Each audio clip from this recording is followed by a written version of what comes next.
Bonjour mesdames et messieurs, et bienvenue à cette édition d'information sur Camer TV Info, la chaîne d'analyse de l'actu au Cameroun. Ne rien taire pour plaire, ne rien dire pour nuire est notre credo. Voici pour commencer le titre de cette édition. Cette vidéo est réalisée à partir d'un post de Arlette Framboise Boumbé sur sa page Facebook intitulée « Se tromper de priorité ».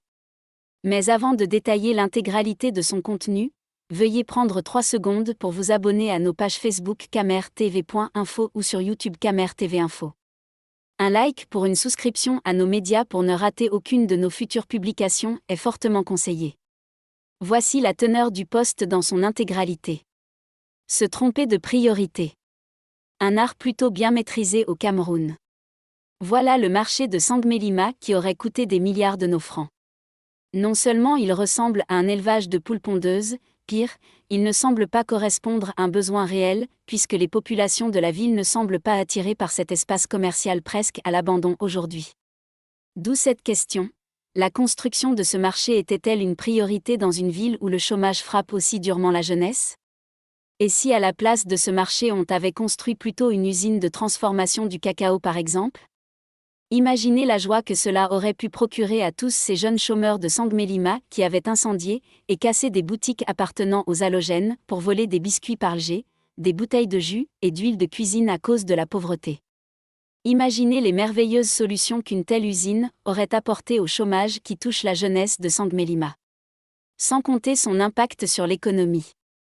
L'histoire de ce marché ressemble à l'histoire des faux ordinateurs PB dans laquelle le ministre Pham Ndongo avait fait dépenser près de 80 milliards pour acheter des jouets aux étudiants camerounais qui ne lui avaient pourtant rien demandé.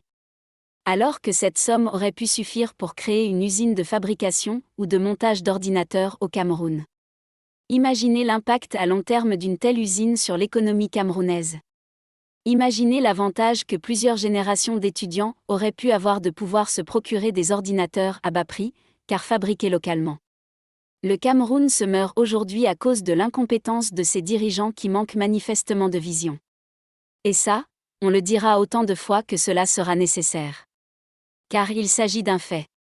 Maintenant imaginez ce que serait devenu ce pays aujourd'hui en termes de développement s'il avait eu à sa tête un visionnaire travailleur, rigoureux et consciencieux.